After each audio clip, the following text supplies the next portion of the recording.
அனைவருக்கும் வணக்கம். இன்னைக்கு நம்ம மதுரை சமையல்ல பாவக்காய் சிப்ஸ் பண்ண போறோம். வாங்க பார்க்கலாம்.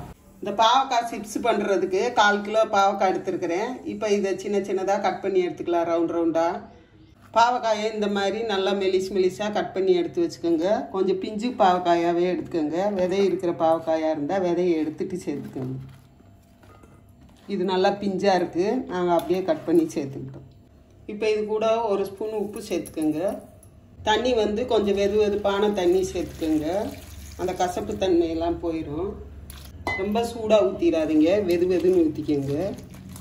நல்லா கலந்து வச்சுருங்க. அந்த உப்போடு சேர்த்து கலந்து ஒரு 5 நிமிஷம் ஊறட்டும். இப்போ ஒரு 5 நிமிஷம் நல்லா ஊறிடுச்சு, பார்த்தீங்கனாலே தெரியும். இப்போ இந்த கசப்பெல்லாம் போயிடும். இப்போ தண்ணியை வடிச்சிட்டு எடுத்துக்கலாம்.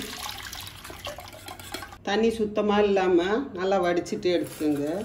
தண்ணி நல்லா ஒட்ட வடிச்சிட்டு ஒரு கிண்ணத்தில் சேர்த்துக்கோங்க. சேர்த்துட்டு ஒரு 1/2 ஸ்பூன் உப்பு சேர்த்துக்கோங்க. ஒரு 1/2 ஸ்பூன் இஞ்சி பூண்டு பேஸ்ட்டு சேர்த்துக்கோங்க. 1 ஸ்பூன் தனி மிளகாத்தூள் சேர்த்துக்கோங்க. 1/2 ஸ்பூன் கரம் மசாலா சேர்த்துக்கோங்க. சீரகப்பொடி ஒரு 1/2 ஸ்பூன் சேர்த்துக்கோங்க. 2 ஸ்பூன் கார்ன்ஃப்ளவர் மாவு சேர்த்துக்கோங்க. 2 ஸ்பூன் கடலை மாவு சேர்த்துக்கோங்க. 2 ஸ்பூன் அரிசி மாவு சேர்த்துக்கோங்க. சேர்த்துட்டு எல்லாத்தையும் ஃபஸ்ட்டு நல்லா கலந்துக்கோங்க. அதுக்கப்புறம் தண்ணி கொஞ்சம் கொஞ்சமாக தெளித்து கலந்துக்கோங்க. இப்போ கொஞ்சம் கொஞ்சமாக தண்ணி தெளித்து நல்லா பிசைஞ்சு வச்சுருங்க. ரொம்ப தண்ணி சேர்த்துறாதீங்க. தண்ணி சேர்க்காம அப்படியே நல்லா மாவு ஒட்டி பிடிக்கிற மாதிரி கலந்து வச்சுக்கோங்க. நல்லா இந்த அளவுக்கு கெட்டியாக பிசைஞ்சு வச்சுருங்க. ஒரு 10 நிமிஷம் நல்லா ஊறட்டும். உப்பு காரமெல்லாம் அப்போ தான் நல்லா பிடிச்சி கசப்பு இல்லாமல் நல்லா டேஸ்ட்டாக இருக்கும். அப்படியே 10 நிமிஷம் நல்லா ஊறட்டும். அதுக்கப்புறம் எடுத்து எண்ணெயில் போட்டு பொரித்து எடுத்துக்கலாம். இப்போ 10 நிமிஷம் நல்லா ஊறிடுச்சு. அடுத்து ஒரு கடாயில் எண்ணெயை ஊற்றி வச்சுக்கோங்க தேவையான அளவு. இப்போ பொரித்து எடுத்துக்கலாம்.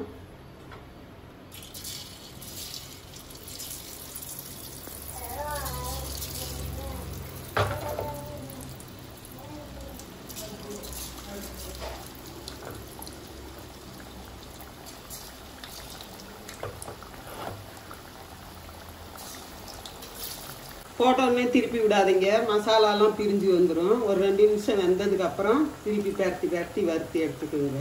இப்போ ஒரு 2 நிமிஷம் ஆயிடுச்சு. நல்லா திருப்பி விடுங்க. திருப்பி விட்டு நல்லா பொன்னிறமாக வர்ற வரைக்கும் வறுத்து எடுத்துக்கோங்க. திருப்பி விட்டு எண்ணெய் இந்த சலசலப்பெல்லாம் அடங்குற வரைக்கும் வறுத்துக்கோங்க. அப்போ தான் நல்லா மொறுப்பாக வரும். அடுப்பை கொஞ்சம் மீடியம் ஃப்ளேம்லேயே வச்சுக்கோங்க. வச்சுட்டு பரட்டி விட்டிங்கன்னா தான் நல்லா வெந்து மொறுன்னு வரும். அடுப்பு ஃபுல்லாக வச்சிட்டிங்கன்னா தீஞ்சு போன மாதிரி ஆயிரும். மொறுப்பு இருக்காது. இப்போ அதில் உள்ள சலசலப்பெல்லாம் எண்ணெய் சலசலப்பெல்லாம் அடங்கிடுச்சு. இப்போ எடுத்துக்கலாம். இப்போ பார்த்தீங்கனாலே தெரியும், ஒரு மசாலா கூட பிரியாமல் நல்லா ஒட்டி பிடிச்சி வந்துருக்கு.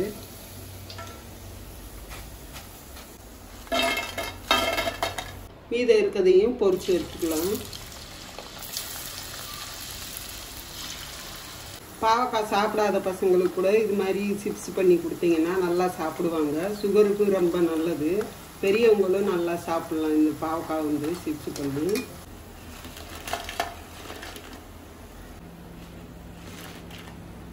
இப்போ பார்த்தீங்கனாலே தெரியும், நல்லா மொறுன்னு இருக்குது பாவக்காய் சிப்ஸு.